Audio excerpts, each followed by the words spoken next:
এরপরে প্রশ্ন হলো, আমাদের তকদিরে তো আগে থেকে বিয়ে ঠিক করা আছে, তো আমরা যে একটা মেয়েকে পছন্দ করি তাকে কিভাবে পাবো? প্রশ্ন অদ্ভুত প্রশ্ন তো। মানে আল্লাহ তাআলা তো তাকদিরে আগে থেকে একটা মেয়ে ঠিক করে রাখছে, এখন বলে দিলে আমরা ওইটা তুলে নিয়ে আসি, এ হলো ব্যাপার, তাই তো? দেখেন, তাকদিরটা বিশ্বাস করার জন্য। তাকদিরটা কিসের জন্য? বিশ্বাসের জন্য। তাকদিরটা দেখে দেখে আমলের জন্য না। পার্থক্যটা একটু একটা এক্সাম্পল দিলে সহজে বুঝবেন। আপনি একজন প্রভাবশালী ব্যক্তির কাছে গেছেন, উনি এমপি সাহেব, মন্ত্রী সাহেব বা একটা বড় পদস্থ কর্মকর্তা। আপনার একটা কাজ নিয়ে গেছেন, আপনি কাজটা নিয়ে তার কাছ থেকে গেছেন, যে তার কাছ থেকে কাজটা আদায় করতে গেছেন, যেভাবে আদায় করা যাবে তার সব পলিসি ঠিক করছেন। উনি ঘুষখোর হলে ঘুষের বান্ডিলও নিয়ে গেছেন, কথার কথা। অথবা উনি যেভাবে গেলে, যারা দিয়া ধরলে বললে, যেভাবে বললে খুশি হবে আপনার কাজটা করে দিবে, আপনি সেগুলো সব ঠিকঠাক মতো করে নিয়ে গেছেন। এরপরেও আপনি জানেন যে ওনার ইচ্ছার উপর নির্ভরশীল, উনি দিলে হবে, না দিলে হবে না। এই যে আপনি জানেন একটা যে হবে সেটাই, যেটা উনি করবেন, আমার চেষ্টা আমি করতেছি মাত্র, এই তকদির হলো ওই বিশ্বাসটা, আর কর্ম হলো ওই চেষ্টাটা। তকদিরটা বিশ্বাস করার জন্য। এখন আপনি যদি বলেন উনি যা বলবেন তাই তো হবে, উনি দিলে এটা হবে, আমার কাজটা না হলে হবে না, তাহলে চেষ্টা মেষ্টা বাদ দিয়ে যদি আপনি বলেন যে ওনার নিয়তে কি আছে আগে ওইটা দেখে আবিষ্কার করার চেষ্টা করি, তাহলে জীবনও আপনার কাজ আর হবে না। আপনি আপনার চেষ্টা করবেন, বিশ্বাস থাকবে হবে সেটাই, যেটা উনি করবেন, সিদ্ধান্ত নেবেন। উনি দিলেন, ওনার মেজাজ মর্জি খারাপ হলে আমি চেষ্টা করার পরেও হয়তো হবে না, সেটা মাথায় রেখে আপনাকে চেষ্টা চালাতে হবে। ঠিক একই ভাবে আল্লাহ তাআলা আপনার তাকদিরে কি লিখে রেখেছেন সেটা জেনে তারপর আপনি ওটা করে ফেলবেন, তাহলে তাকদিরের মানে কি? তাকদিরটা হলো আপনি আপনার চেষ্টা করবেন, আর বিশ্বাস থাকবে হবে সেটাই, যেটা আল্লাহ তাআলা কি করছেন, ফয়সালা করে রেখেছেন। ঘুরে আপনি চেষ্টা করতে থাকবেন ভালো মেয়ে সন্ধান করার জন্য, করতে করতে করতে যেটা কপালে আসবে বুঝবেন ও তোমারে আল্লাহ তাআলা আমার নসিবে রাখছিল। কথা কি বুঝতে পারছি? এরপরে পাওয়ার পরে কদর করবেন খুব, যে সুবহানাল্লাহ, আল্লাহ তকদিরে লিখে রাখছে এই জিনিস আমার জন্য, এই মানুষটা আমার জন্য, খুব ইজ্জত করবেন তখন। তাকদিরের লেখন আসছে আমার ঘরে, মাশাআল্লাহ। কথা কি বুঝতে পারছি? এখন আপনি পরিশ্রম না করে তাকদিরে কি আছে সেটা দেখার জন্য চেষ্টা করতেছেন। এক লোক ওই নামাজের জন্য ডাকছে, আর বলে না আল্লাহর হুকুম ছাড়া তো কিছু হয় না, আল্লাহ আমার নসিবে নামাজ রাখে না, আপনি চেষ্টা করে লাভ নাই, চলে যান। এরকম কিছু বাদর টাইপের মানুষ আছে না? তো ওই লোক আবার শার্ট টার্ট গায়ে দিয়া সকালে অফিসে যাইতেছে, চাকরি করে ডিউটি করতে যাইতেছে। তো যে লোক নামাজের দাওয়াত দিচ্ছে সে কলার ধরে বলতেছে, বেটা বয়, কই যাস? কয় কাজ যাচ্ছে। কে কোন কাজ যাবি? আল্লাহ তাকদিরে যা রাখছে তা খাবি, বয়, কোনো কাজ যাইতে পারবি না। তো দুনিয়ার ক্ষেত্রে তো সে আনা ঠিকই বুঝে, অন্য ক্ষেত্রে বুঝে না। তো খোলাসা কথা হলো ভাই, তাকদির মানে কি? আল্লাহ তাআলা কি ফয়সালা রেখেছেন, আমি কি পাবো না পাবো, আমার কর্মের ফল কি দাঁড়াবে আল্লাহ জানেন, এটা আমার বিশ্বাস থাকবে। বিশ্বাসটা বিশ্বাসের জায়গায় থাকবে, কর্মটা কর্মের জায়গায় চলবে।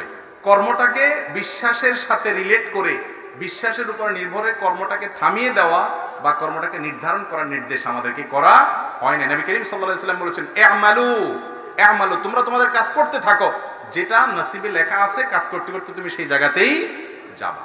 কথা কি বুঝাতে পারছি? অতএব তাকদিরে কোন মেয়ে আল্লাহ লিখে রাখছে ওইটা তাকদিরে ফেরেশতার কাছ থেকে জেনে ওই কান্দরে মেয়ে উঠে নিয়ে আসবেন, এরকম সিস্টেম নাই। কান্দরে না, হাত ধরে আর কি। জি, আল্লাহকে পাইতে কি মাধ্যম লাগে?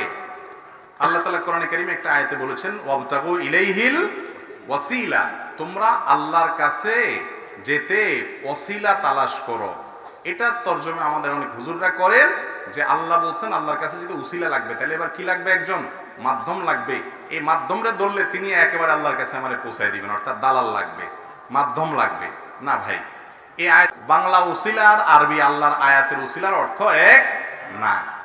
আল্লাহ তাআলা এখানে উসিলা বলতে কি বোঝাতে চেয়েছেন এ সম্পর্কে তাফসীর ইবনে কাসীর, তাফসীরে কুরতুবী সহ আল্লাহর কোরআনের যে ব্যাখ্যা গ্রন্থগুলো আছে, যে ব্যাখ্যা গ্রন্থগুলো আল্লাহ এই কোরআন যার প্রতি নাজিল করেছেন সে রাসূল সাল্লাল্লাহু আলাইহি সাল্লামের ব্যাখ্যার আলোকে, তার হাতে গড়া সাহাবীদের ব্যাখ্যার আলোকে সেগুলোতে ব্যাখ্যাগুলো সংকলিত হয়েছে, সেগুলোর সবগুলোর খোলাসা প্রায় একই। সেটা কি? অবতাগু ইলাইহিল ওয়াসিলা মানে হলো তোমরা আল্লাহর আনুগত্য করে, আল্লাহর কথা শুনে ইবাদত বন্দেগী করার মাধ্যমে আল্লাহকে সন্তুষ্ট করার পাওয়ার চেষ্টা করো। এটা হলো আল্লাহকে পাওয়ার মাধ্যম। কোন ব্যক্তি আপনাকে আল্লাহর কাছে পৌঁছায় দিবে, এরকম কোন ব্যক্তিকে আল্লাহ রাব্বুল আলামিন কোন কন্ট্রাক্টরই দেন নাই। আসলে একটা সমস্যা কি জানেন, আমাদের দেশের মতো যে সমস্ত পৃথিবীর যে সমস্ত দেশে অঞ্চলে জায়গায় সাধারণত দুর্নীতি বা অনিয়ম বেশি থাকার কারণে আপনার সামনের দরজা দিয়ে জিনিস কম পাওয়া যায়, পিছনের দরজা দিয়ে বেশি পাওয়া যায়। হ্যাঁ, সামনের দরজা দিয়ে কি নাই, টিকিট নাই, টিকিট শেষ, কিন্তু পিছনে ঠিকই কালোবাজারের কাছে টিকিট আছে। এরকম টেবিলের উপর দিয়ে কিছু নাই, তল দিয়ে হাত ঢুকে পয়সা দিলে ঠিকই হয়। আমরা মনে করি আল্লাহর কাছে বোধহয় এরকমই একই সিস্টেম, মনে হয় ডাইরেক্ট আমল টামল করে হবে না, আল্লাহর কিছু দালাল টালাল হুজুররা আছে, এদেরকে কিছু গোষ্ঠীর দিয়ে দিলে মনে হয় পার হয়ে যাবে। এটা ভুল ধারণা। আল্লাহর কাছে এই সমস্ত কোনো দালালের সিস্টেম, আমল যে করবে আল্লাহকে সে পাবে, আমল করবেন না হুজুরে টাকা পয়সা দিয়ে ভাষায় ফেলবেন, তাতে কিছুই লাভ হবে না, এরকম কোনো সিস্টেম আল্লাহর কাছে নাই। আমল করতে হবে সরাসরি। আল্লাহ রাব্বুল আলামিন তার নবী করিম সাল্লাল্লাহু আলাইহি সাল্লামের কাছের মানুষ আত্মীয় স্বজনদের অনেককে জাহান্নামে দিবেন কি দিবেন না? তার চাচা আবু তালেব, তাকে পেলেছেন সারা জীবন, অথচ তার জাহান্নামে সবচেয়ে সহজ মানে সবচেয়ে কম শাস্তি তিনি পাবেন, তাও তাকে যেতে হবে সেখানে। বুখারী হাদিসে আসছে। কেন? কারণ হলো তিনি নবী করিম সাল্লাল্লাহু আলাইহি ওয়াসাল্লামকে ঈমান প্রকাশ করেন নাই। এজন্য নিজের ঈমান আমল থাকলে আপনি মুক্তি পাবেন, না থাকলে আপনি কোনো হুজুরের দোস্ত হইলেও কোনো লাভ হবে না। হ্যাঁ, এরপরে প্রশ্ন হলো মাজারে কি কোনো ইবাদত আছে? ভাই, মাজারে কোনো ইবাদত আছে? মাজারে ইবাদত আছে, একটা আমল আছে। সেটা কি? মাজার মানে জিয়ারতের জায়গা, মানে কবর। যে কোনো কবরকে কি বলা হয়?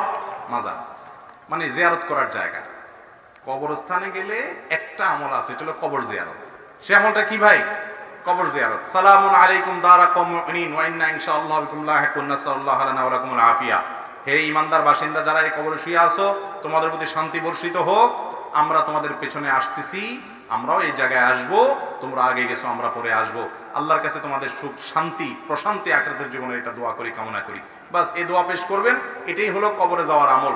কবরে যাওয়ার পর সেখানকার মানুষের কাছ থেকে কোনো কিছু চাওয়া, দোয়া করা, মোমবাতি আগরবাতি জ্বালানো, ফুল দেওয়া, এরকম কোনো আমলের কথা কোরআন হাদিসে নির্দেশ করা হয় নাই। সেখান থেকে যদি কিছু পাওয়া যাবে, তার কাছে অলৌকিক শক্তি আছে, আপনি বিশ্বাস করেন, তাহলে সেটা আপনার ঈমানের জন্য ক্ষতিকর বিশ্বাস। এটা কোনো মুসলমানের বিশ্বাস হতে পারে না। ওয়াইদা সাআলতা ফাসআলিল্লাহ ওয়া ইযা ইসতাআনতা ফাসতাইন বিল্লাহ। নবী সাল্লাল্লাহু আলাইহি ওয়াসাল্লাম বলেছেন, কিছু চাইলে আল্লাহর কাছে চাইবা, সাহায্য চাইলে আল্লাহর কাছে সাহায্য চাইবা। আল্লাহ তাআলা আমাদেরকে বুঝার এবং আমল করার তৌফিক দান করুন। আর 3-4টা প্রশ্ন আছে। বৃষ্টি কি বেশি পড়তেছে ভাই? শেষ করে ফেলে, বিসমিল্লাহ। বোন যদি মোবাইলে কারোর সাথে হারাম প্রেমের কথা বলছে এরকম সন্দেহ হয়, তাহলে রুমের ছিদ্র দিয়ে তাকাতে পারবো কি না? প্রথমত ভাই, গুরুত্বপূর্ণ প্রশ্ন, হাসার জিনিস না। প্রথমত মানুষের ব্যক্তিগত যে প্রাইভেসি যে আছে, প্রাইভেসি, এই বিষয়গুলো ইসলামে অনেক গুরুত্বপূর্ণ। কোরআনে কারিমে আল্লাহ তাআলা বলেছেন, কারোর বাসায় যেতে হলে অনুমতি চাও, আসতে পারি কিনা, অনুমতি পেলে তারপর ঢুকো। আজকে আপনি স্মার্ট সাজতেছেন, ভদ্রতা সাজতেছেন, দেখাচ্ছেন। 1450 বছর আগে ইসলাম এই ভদ্রতা শিখিয়ে বসে আছে। আজকে আপনি ভদ্র সাজতেছেন যে কারোর বাসায়, কারোর অফিসে ঢোকার আগে রুমের বাইরে থেকে সালাম দাও, অনুমতি নাও। অনুমতি যদি না দেওয়া হয়, কোনো শব্দ যদি না পাও, ফিরে যাও। খবরদার অনুমতি ছাড়া কারোর কক্ষে প্রবেশ করবে। কারোর বাড়িতে উকি দেওয়া নিষেধ, গুনাহের কথা।